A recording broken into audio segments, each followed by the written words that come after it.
with a story that people are overlooking, and that is we may have like a full-scale war in the Middle East, another one in the very near future. See, when we decided that we were going to get rid of ISIS, that was a very good thing, but there's been nothing to fill the gap. And so what you're ending up with now is essentially 6 separate countries who are now involving themselves in a Syrian war. So you've got Iran that's involved in Syria. You've got Israel that's in response involved in Syria. You've got the Syrian government involved in Syria. You've got Russia involved in Syria. You've got Turkey involved in Syria. So it's a lot of countries involved in a very small space, all of them fighting for a certain level of supremacy. Of course, the United States is involved there as well. And all of this internecine warfare, it could have serious external effects. So if you missed it, over the last week, there was a major issue in which an Israeli plane was shot down. We talked about this. An Israeli plane was shot down after Israel shot down a drone from Syria. It was an Iranian-made drone, and Israel shot that down. Israel flew an F-16 over Syrian airspace. That was shot down by a Syrian anti-aircraft missile. And then Israel said, hey, you're going to shoot down our planes? Here's what we're going to do to you. And they legitimately proceeded to destroy half of the Syrian Air Force while it was on the ground. Because don't screw with the Israeli military, I think is the main message there. They went in an air raid, and they destroyed half the Syrian Air Force on the ground. One of the things this makes clear, by the way, is just how much of a lie it was. When Barack Obama said there was nothing we could do in Syria to stop, for example, the gassing of citizens of that country, Israel, in legitimately an hour, destroyed half the Syrian Air Force, half of it. Okay, if the United States had wanted to, under President Obama, after the original Bashar Assad chemical attack, we could have grounded his entire Air Force nearly immediately. But that's not the extent of the conflict. At that point, the Syrians basically backed off of Israel and said, okay, we're not interested in doing this right now. But that's really a proxy war, Syria, between Israel and Iran, because Iran is funneling supplies to Hezbollah, a terrorist group in Lebanon, through Syria, and they're moving all of those supplies directly through areas that Israel has been hitting. Meanwhile, there's the Syrian proxy war heating up between the United States and Russia. So on Tuesday, Bloomberg News reported that U.S. and Kurdish forces in Syria had killed 200 fighters, including a bunch of Russians. So Russia has a bunch of contract mercenary soldiers on the ground over there. And the Russians were fighting on the side of the embattled leader, Bashar al-Assad. They attacked a military base in the Deir ez-Zor region of Syria on February 7th. Now, there is no congressional authorization for American forces to be in Syria. Okay, this is why we actually need, as Rand Paul says, we need congressional authorization. If we're going to be there, then we ought to have Congress authorize it. The American people ought to be clear about what exactly our goals are there. Is it to solidify? Is it to preserve the status quo? Why exactly we're there? Why are men and women in harm's way? Why are we spending our cash there? The Russians, however, actually attacked a U.S.-run base, essentially. There's a U.S. force stationed with Syrian Democratic Force troops on a base, and those troops responded with artillery fire and airstrikes, and 200 to 300 Russians were apparently killed in that assault. Many of them were taken back to Moscow and treated. Now, the Russians are denying that Russian forces were involved in the attack, which at least is, for the moment, is a good thing, right? That's a good thing, because if the Russians were interested in some sort of open conflict in Syria, they would be claiming that America had attacked Russian soldiers, but they want to pretend they're not there in the first place, so this remains sort of a covert fight. However, Major Adrian Rankin Galloway is a spokesperson for the U.S. Department of Defense. He said officials believed roughly 100 people were killed in the raid, though he said he couldn't speculate about their nationality. Bloomberg reported the number dead was closer to 200. The New York Times said dozens of Russians were believed to be killed. CIA Director Mike Pompeo, this is according to Vox.com, also refused to confirm specifics when asked whether the U.S. was responsible for killing Russian contract soldiers in Syria during a hearing on Tuesday. He said, we have seen in multiple instances foreign forces using mercenaries in battles that will begin to approach the United States. So, again, in the last week, we've seen Israel take out half of the Syrian Air Force, and we've seen the United States kill something like 100 Russian fighters, apparently. So all of this is heating up in rather rapid fashion. And meanwhile, on the domestic political scene in Israel, Benjamin Netanyahu may be in some trouble. The prime minister of Israel has now been indicted on a couple of counts of bribery. One of those counts essentially suggests that he was accepting gifts from wealthy benefactors in return for advancing their interests. There's another case that suggests that he was trying to strike a deal that would have given him positive coverage in Yediot Aharonot, which is one of the major newspapers in Israel, in exchange for hurting Israel Hayom, which is the free rival to Yediot Aharonot. That one I find a little more suspicious, since the fact is that Israel Hayom is very pro-Netanyahu in the first place, and it is funded by Sheldon Adelson, who's an ally of Bibi's politically.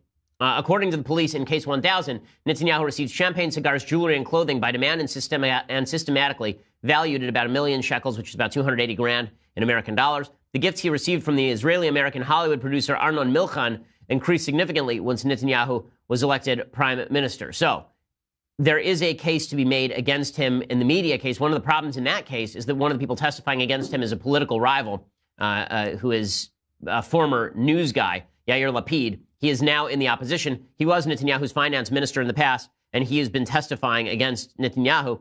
Bottom line is that in order for Netanyahu to step down, he's probably going to have to be convicted. Unclear whether he actually would be convicted in these cases. And right now, with Israel under fire, it's pretty unlikely that Netanyahu is going to step down in the middle of all this. So what we're seeing right now, in other words, is chaos across the region. And the Saudis, the Jordanians, the Egyptians, the Israelis are all working hand in hand in order to try and stop the impact of Iranian influence in the region. Meanwhile, Turkey is trying to flex its muscles in places like Syria as well as Kurdistan.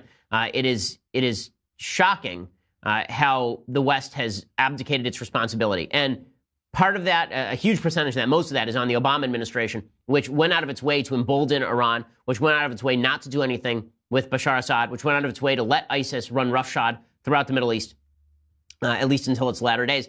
The Trump administration has said a lot of the right things on the Middle East, but they're not actually doing a lot on the Middle East. So whenever there's an uprising in Iran, for example, we say a lot of stuff, but it's not clear that we're actually doing much of anything. In Syria right now, we're doing a few things, but not enough that we're actually seriously involved, and too much to say that we're not involved at all. At a certain point, we're going to have to take a harder position on what exactly we want to see happen in Syria, because otherwise the chances of escalation here are increasingly likely. It's increasingly likely that this will end up spiraling out of control. Israel will hit the Syrians will hit Israel, Iran will be drawn in, Israel will go to war with Iran. A regional war like that would look a lot like World War III, because Russia then might be drawn in on one side with the United States on the other. All of that would be due to the abomination of foreign policy that was the Obama administration. But if the United States doesn't take some pretty clear active measures right now, then this thing could escalate out of control pretty quickly, and we would be dragged into a situation that we really do not want to be involved in the first place.